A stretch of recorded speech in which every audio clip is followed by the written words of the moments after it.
Morning, this is Amarnath sir.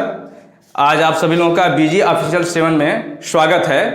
आज हम आप सभी लोगों को अंग्रेजी विषय के बारे में चर्चा करेंगे। ज़्यादातर बच्चे अंग्रेजी का नाम सुनकर के उनको पसीना पसीना हो जाता है।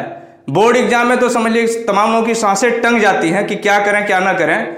आज हम आप सभी लोगों को इतना बढ़िया टिक बताने जा रहे हैं फर्स्ट पेपर और सेकेंड पेपर में, जिससे आप लोग कम से कम 15 नंबर का तो आज बता ही देंगे आसानी से। जो बोर्ड एग्जाम के पेपर में छपा हुआ है वो चीज आपको बताएंगे। दिल थाम के बैठिए, वीडियो को पूरा आप सभी लोग देखिए और चैनल को सब्सक्राइब कर दीजिए, बेल आइकन भी दबा दीजिए जिससे समय से नोटिफिकेशन आप सभी लोगों को मिलता जाए।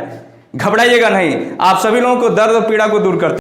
यूपी बोर्ड एग्जाम कक्षा 10 पर शुरू करते हैं। क्योंकि आप जानते हैं कि इस साल सब मॉडल पेपर आप सभी लोगों का बदल गया, दूसरे तरीके से आप सभी लोगों के एग्जाम्स होंगे। सबसे पहले अनसीन पैसेज है, फिर 20 नंबर का आप सभी लोगों का मल्टीपल चॉइस क्वेश्चन है। तो थोड़ा ध्यान से पहले पेपर को पढ़ लीजिए, फिर उसके बाद उसको हल करना शुरू करिएगा। आइए शुरू करते हैं। 2-2 नंबर जो आपके पेपर में छपा हुआ उस पर चर्चा करते हैं। छोटे छोटे नंबर्स हैं लेकिन इसको गेन करना बहुत जरूरी है। पहला क्वेश्चन जो आप लोगों का रहेगा वो टाइटल से रहेगा, प्रोज और पोएट्री दोनों से रहेगा। इस बात को ध्यान रखिएगा, स्पेस नहीं था इसलिए पीओईटी मैंने लिख करके छोड़ दिया है। पहला टाइटल से रहेगा, इस पर भी चर्चा करेंगे। यह प्रोज में 2 नंबर और पोएट्री में 2 नंबर, 4 नंबर का यह रहेगा। इसलिए इसको भी अभी इजीली आपको समझा दे रहे हैं क्या लिखना है क्या नहीं लिखना है। दूसरे पर है रीअरेंज सेंटेंसेज, आप लोगों का ग्रामर पोर्शन से आएगा। इस पर भी बच्चे घबरा जाते हैं हम किसके बाद क्या लिखें, लेकिन हम आप सभी लोगों को एक ट्रिक बता रहे हैं। आसानी से आप सब कोई भी सेंटेंस क्वेश्चन से कठिन रहेगा तो भी आप लोग उसे कर लोगे, घबराना नहीं, बहुत आसान बता देंगे। उसके बाद तीसरे नंबर पर है एप्लीकेशन या लेटर राइटिंग। तो आप एप्लीकेशन आज आप सभी लोगों को समझाएंगे, अगले वीडियो में हम लेटर राइटिंग भी समझा देंगे। यह 4 नंबर का आता है, इसे भी बहुत इजी तरीके से हम बताएंगे। इसके बाद चौथे स्थान पर right the poem, central idea लिखने के आता है या पोएम लिखने के लिए आता है। तो आप सभी लोगों को आज पोएम बता देते हैं, पोएम लिख दीजिएगा, 3 नंबर आसानी से मिल जाएगा। इसके बाद है 5वें नंबर पर रीजनिंग वर्ड्स आते हैं लिखने के लिए। हाई स्कूल में भी है, इंटर में भी है, दोनों में जान लीजिएगा। हाई स्कूल इंटर दोनों में है रीजनिंग वर्ड लिखने के लिए, 2 नंबर का यह है। कुल मिलाकर के मैंने शुरू में बताया था कि 15 नंबर आप लोगों को गेन करा देंगे आसानी से। चलिए शुरू करते हैं वीडियो को और ध्यानपूर्वक देखते रहिए, बहुत आसान है। फट से आप लोग अपने दिमाग में बैठा लीजिएगा। देखिएगा मेरी राइटिंग बहुत पुअर है, राइटिंग पुअर है, बाकी कुछ पुअर नहीं है, ध्यान रखते जाइएगा। नंबर 1 टाइटल पर आप लोगों को शुरू करते हैं। लिखा रहता है, हम आंसर शुरू कर रहे हैं। प्रश्न को मैं बोल दे रहा हूं, right the title of the following passage, who is the writer of the passage. इस तरह से करके आता है। पैसेज के जो राइटर हैं या राइट द कंपोजर या poet, right the name of the poet, कवि का नाम पूछा जाता है। दोनों मैंने कहा प्रोज और पोएट्री दोनों को बताऊंगा, ठीक है। तो ध्यान रखिए आंसर कैसे देना है। लिखा जाता है, अगर प्रोज में आ जाएगा तो लिखिएगा, दिख रहा है बच्चों, ध्यान रखो, दिख रहा है, this passage has been taken from the lesson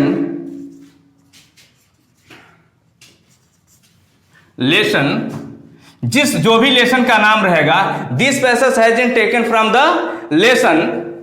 यहां डबल इन्वर्टेड कामा में लेसन का नाम, मान लीजिए आपका है अ लेटर टू गॉड।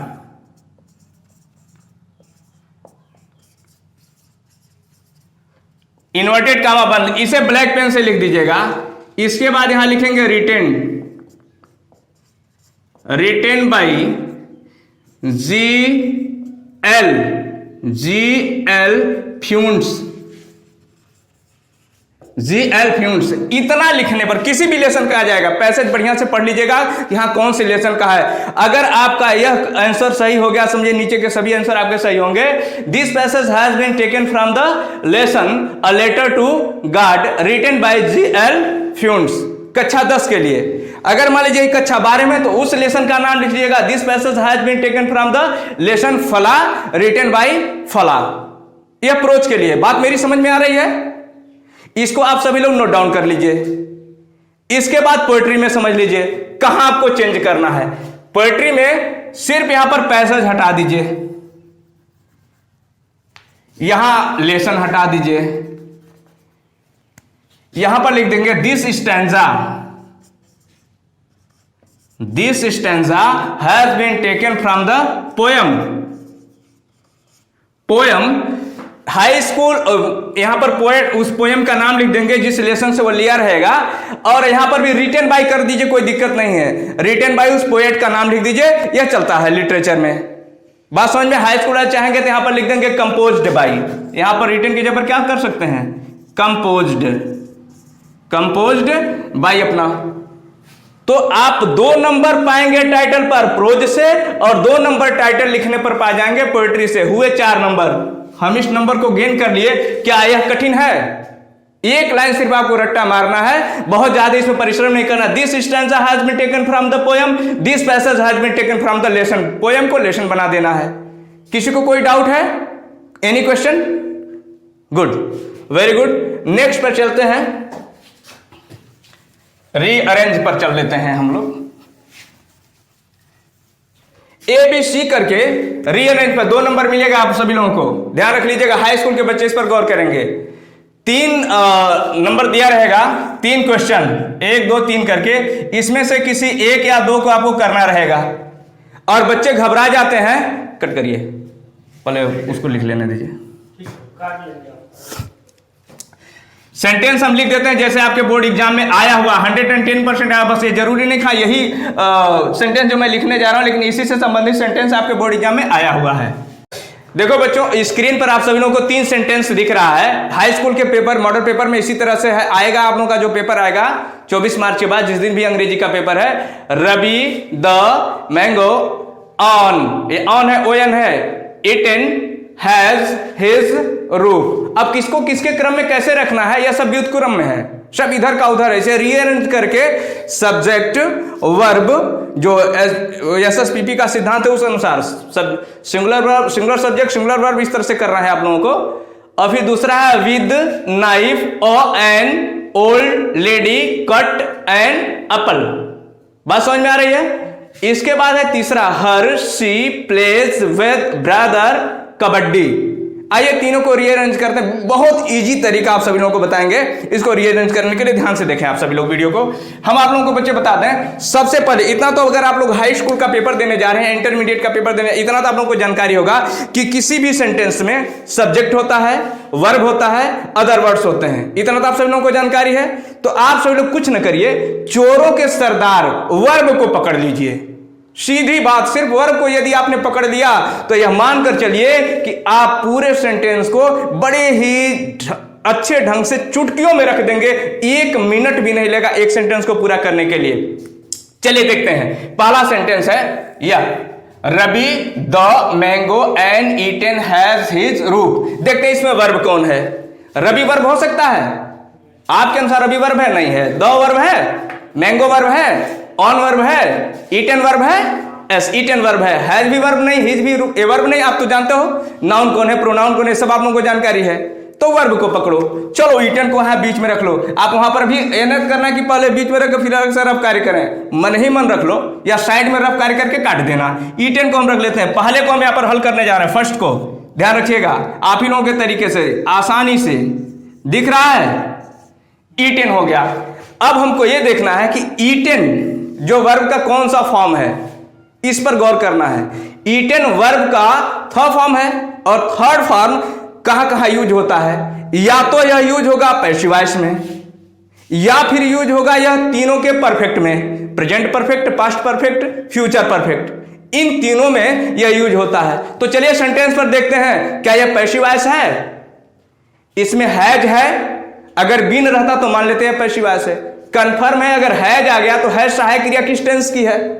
तो प्रेजेंट टेंस का जो परफेक्ट पार्ट है उसी में हैज और हैव सहायक क्रिया होती है। कोई डाउट है आप सभी लोगों को? बात समझ में आ गई? गुड। अब मुख्य क्रिया से पहले आपको क्या लिखना है? सहायक क्रिया। लिखेंगे ना इसको? जिसको लिखो मन ही मन काटते जाओ, क्योंकि वो बार बार दिखेंगे तो डिस्टर्ब करेंगे आपको। अब आपने लिख दिया सहायक क्रिया हैज। सहायक क्रिया हैज सिंगुलर नंबर के साथ, सब्जेक्ट के साथ लगता है या प्लूरल के साथ? क्या?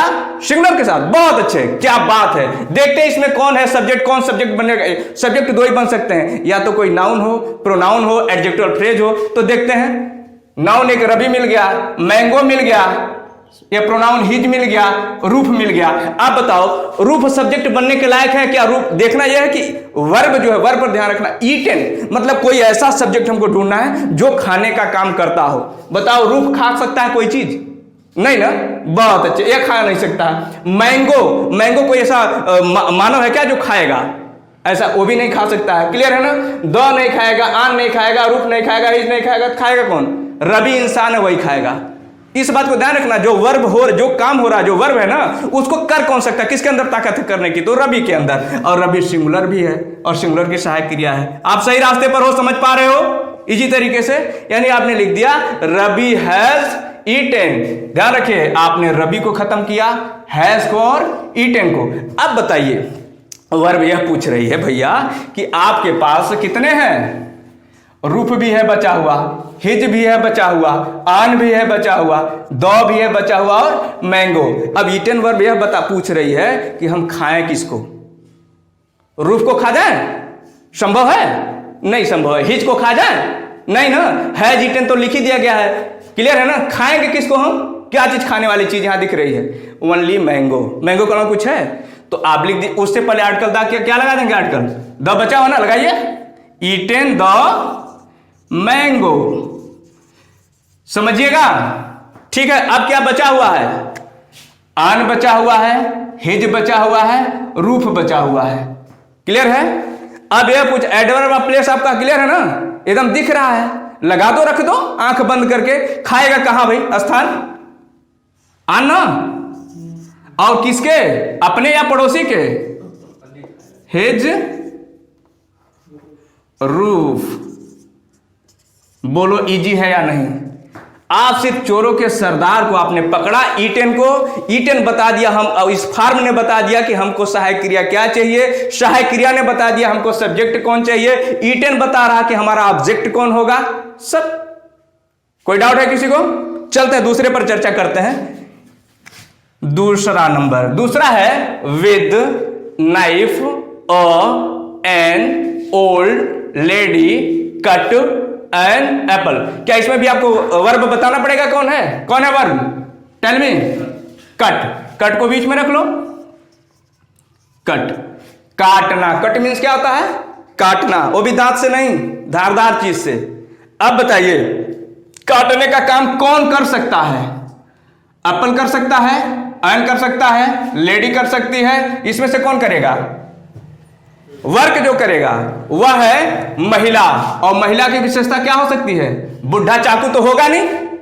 ओल्ड शब्द जो लगा हुआ है वह चाकू नहीं बुढ़ा होगा, एप्पल नहीं बुढ़ा होगा। कौन बुढ़ा हो सकता है? बुढ़ा बुढ़ी लेडी हो सकती है। तो इसकी विशेषता उससे पहले। और आप जानते हो कि उसमें आर्टिकल वाले में इससे पहले क्या आर्टिकल लगेगा? किसी को कोई डाउट है? किसी को कोई डाउट है? बहुत अच्छे। तो कहां से शुरू करें? N old lady. कट को थोड़ा करीब में लाइए। अब ये काट रही है। क्या काटेगी भाई? मैंने इन सबको खत्म कर दिया।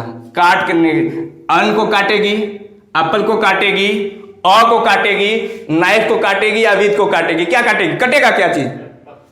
तय है। अब यही बचे हैं कटने के लिए। और इससे पहले आर्टिकल क्या लगता है भैया? अन लगता है। आप सबको जानकारी है ना? कट अन एप्पल। ठीक है। अच्छा, इनको भी खत्म करो। अब क्या क्या बचा? अ बचा है, नाइफ बचा है, विद बचा है। अब बताओ, चाकू से, कलम से, तलवार से, गदा से, तीर कुछ भी रहता है, भाला से, तो कौन से प्रीपोजिशन का प्रयोग करते हैं आप? विद का। क्लियर है ना? बहुत अच्छे। विद। अब बच्चे हैं, लगेंगे कि नहीं लगेंगे? और कौन काट रहा है? किससे कट रहा है? नाइफ से ना। वेरी गुड, समझ में आ गया? वाह, शाबाश। 2 नंबर देखिए, 2 नंबर के लिए बहुत ज्यादा जद्दोजहद नहीं करना, आसानी से। तीसरा है, क्या है? Her she plays with brother kabaddi. बहुत छोटा सा। इसमें मेन वर्ब कौन है? प्लेज है। प्रेजेंट इंडेफिनिट, मुख्य क्रिया में शेष लगा हुआ प्रेजेंट इंडेफिनिट। यह तय है कि इसका जो सब्जेक्ट होगा सिंगुलर होगा। बताओ, ब्रदर भी सिंगुलर है। हेलो, ब्रदर भी सिंगुलर है, शी भी सिंगुलर है। बात मेरी समझिएगा।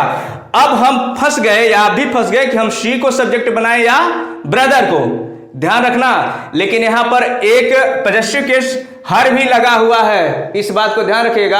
अब पॉजेसिव केस के साथ जब भी आता है तो नाउन आता है, न कि प्रोनाउन आता है। ये आप सभी लोग जानते हो, हम भी जानते हैं, सभी लोग जानते हो ना, क्लियर है। यानी कि हमको ब्रदर को नहीं सब्जेक्ट बनाना है, किसको बनाना है? शी को बनाना है।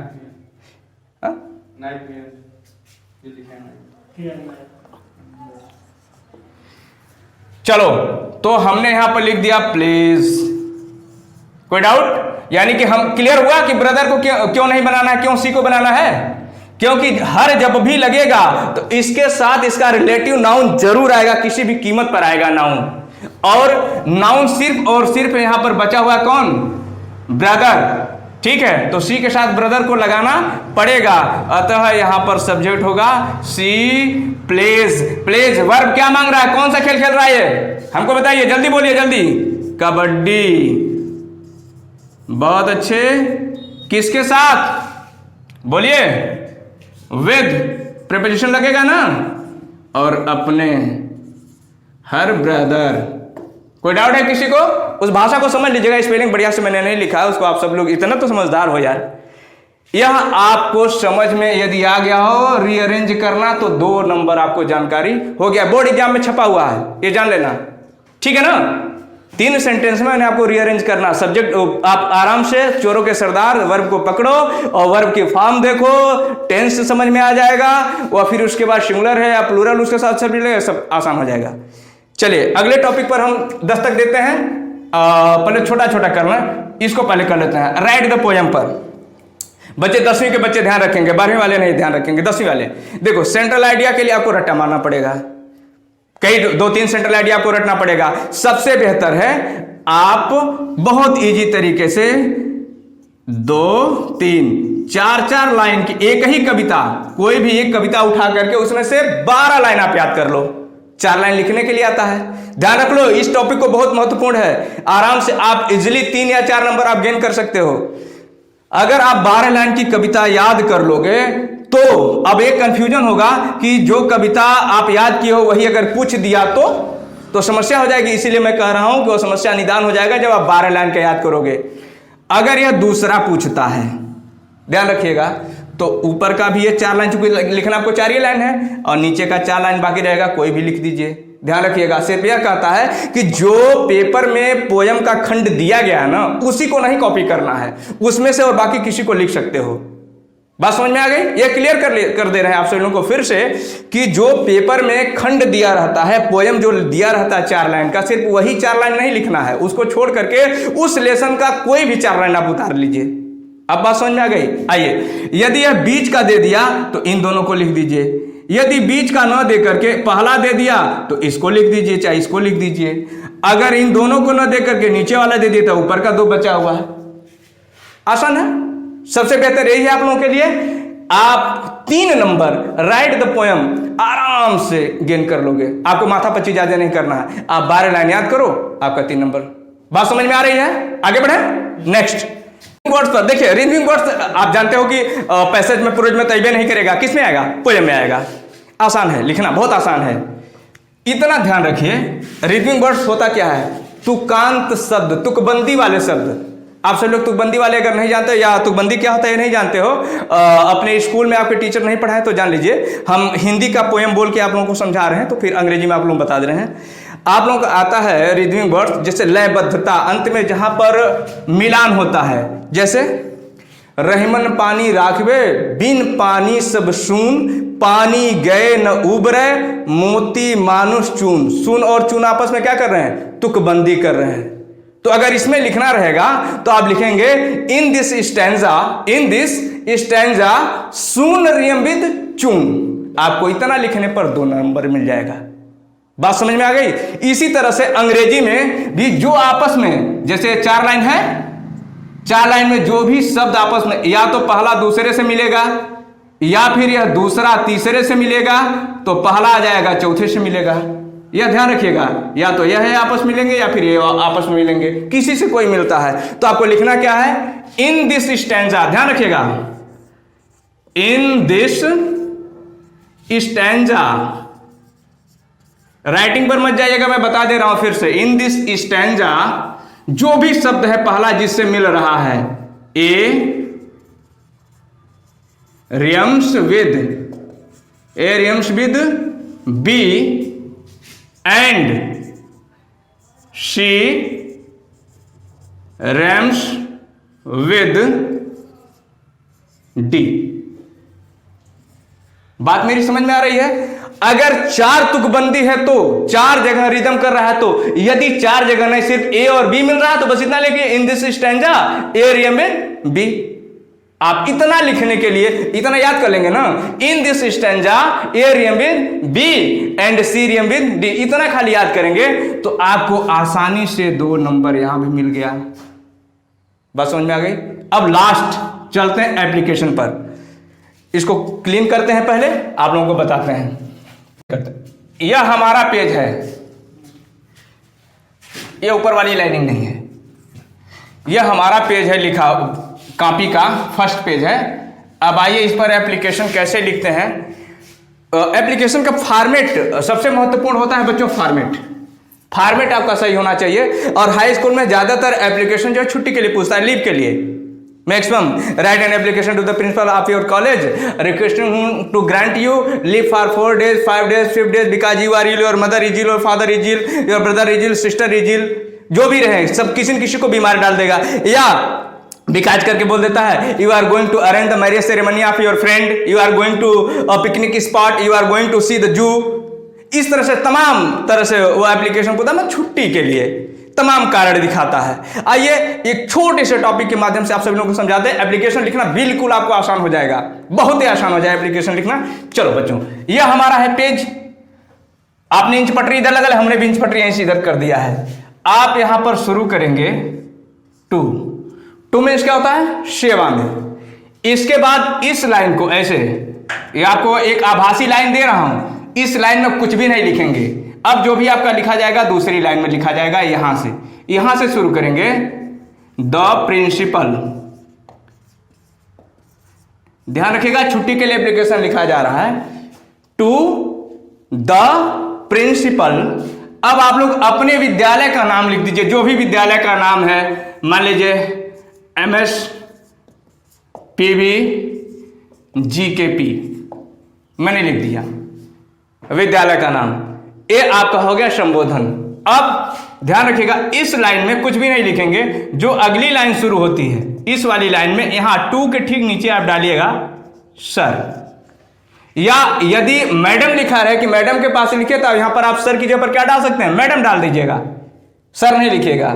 क्लियर है? अभी इस लाइन को पूरा छोड़ दीजिए, आप कुछ भी नहीं लिखना है। अगली लाइन आपकी शुरू होगी यहां से। बात मेरी समझ में आ रही है? यहां से लिखेंगे मोस्ट रिस्पेक्टफुली, कुछ भी नहीं आपको लिखना है। आइए यहां से देखते हैं कि कैसे, कितना इजीली तरीके से आप विद्यालय पर नहीं आ रहे हो तो कारण और उसका निवारण कैसे हो सकता है। चलिए देखते हैं। लिखना है मोस्ट रिस्पेक्टफुली, बड़े ही आदर के साथ। आई बेग टू से, मैं आपसे आग्रह करते हुए कहता हूं। दैट मीन्स कि आई एम अनेबल, मैं असमर्थ हूं, टू अटेंड, उपस्थित होने में, द कॉलेज पर, बिकॉज, क्योंकि आई एम इल। खेल अब यहीं पर शुरू हो रहा है, बिकॉज आई एम इल, क्योंकि मैं बीमार हूं। ध्यान रखिएगा अभी आप बीमार हो, ठीक है। इसके बाद सो kindly grant me, leave mean छुट्टी होता है, for 2 days 3 days 4 days 5 days 6 days 7 days 1, जो भी आपको लिखना है, और वीक 1 month अ ईयर आप लिख सकते हो। फ्रॉम 16 to 2022, फिर 17 to 2000। बच्चों ध्यान रख लो, to the principal MSPB GKP, जो भी आपके विद्यालय का नाम रहेगा, जहां सेंटर गया रहेगा अपना लिख देंगे। Sir, most respectfully I beg to say that I am unable to attend the college because I am ill. ध्यान रखिएगा फर्स्ट टाइम आप बीमार पड़ने जा रहे हो, because I am ill, because I am suffering from fever, जो भी है। So kindly grant me leave for 2 days, 2 days, 3 days, 4 days, 5 days, 6 days, a week, 2 week, जो भी है कर लेंगे आप, जितना दिया रहेगा इन्हें अपने मर्जी से मत कर लेना। फ्रॉम इतना टू इतना, दिखाई दे रहा है ये आप लोगों को। I will be thankful to you, your obediently XYZ, नाम चूंकि लिखना नहीं रहता है, क्लास 10 सेक्शन A, आप यहां पर डाल देंगे डेट। ये है आपका फॉर्मेट एप्लीकेशन राइटिंग का। इसको ढंग से आप सभी लोग पहले उतार लीजिए, नोट डाउन कर लीजिए, स्क्रीनशॉट ले लीजिए, फिर हम आगे समझाते हैं कि एक एप्लीकेशन से कैसे आप कई एप्लीकेशन, 10 एप्लीकेशन तैयार करेंगे। सर्वप्रथम छुट्टी पर आइए, बीमारी पर। अभी यहां देखिए कहां बदलना कहां है, बस उसी को वही ट्रिक समझ लीजिए आप। अगर दिया हुआ कि आप बीमार हो तो आप इसको लिख दोगे, अगर दिया हुआ आपके पापा बीमार हैं तो यहां पर लिखेंगे, सिर्फ यहां हटा दीजिएगा, आई एम इल की जगह पर लिख देंगे, इसको आप डब्बे में कर दीजिए। यहां पर लिखना, मैं यहां लिख दूं, आप सभी लोगों को दिखाई देगा, यहीं पर लिखना है इसको, यहां पर लिख देंगे अगर आपके पापा बीमार हैं, माई फादर इज इल। बात मेरी समझ में आ रही है? फादर बीमार है तो फादर इज, मदर बीमार है तो my mother is ill, my sister is ill, my brother is ill, my grandfather is ill, my grandmother is ill. कोई भी आपके घर खानदान में बीमार पड़ता है तो उनको बीमार डाल दो, 2-4 दिन की छुट्टी ले लो, जितना उसमें छुट्टी के लिए कहा गया है। बात समझ में आ गई? ये तो होगा बीमारी पर। अब टॉपिक चेंज, अब आप बीमार नहीं हो, write an application to the principal of your college because you are going to attend the marriage ceremony of your friend. आप अपने मित्र के विवाह समारोह को अटेंड करने के लिए जा रहे हो, तो क्या करना है? वेरी जी, बहुत सिंपल है। आ जाओ यहां पर, जहां I am ill, my father, my mother लिखे थे वहीं पर लिख दो, बिकॉज है ये है, आई am going to attend the marriage ceremony of my friend। मैं अपने मित्र के विवाह समारोह को अटेंड करने के लिए जा रहा हूं, अपने कजिन जो भी है, चचेरे ममेरे फफेरे भाई बहन के विवाह को अटेंड करने के लिए जा रहा हूं। भूल से मत लिखना I am going to attend the marriage ceremony of my father और मदर। इस बात को ध्यान रख लेना, फादर मदर का विवाह मत करवाना, हालांकि एप्लीकेशन में आएगा भी नहीं। बात मेरी समझ में आ गई? अगर आप मैरिज सेरेमनी में नहीं जा रहे हो, आप जा रहे हो पिकनिक स्पॉट पर, पिकनिक मनाने के लिए, तो बस यहीं पर I am going to attend a picnic spot, किसी स्पॉट पर कहीं भी जो नाम लिखा रहेगा फला जगह पर आप पिकनिक के लिए जा रहे हो।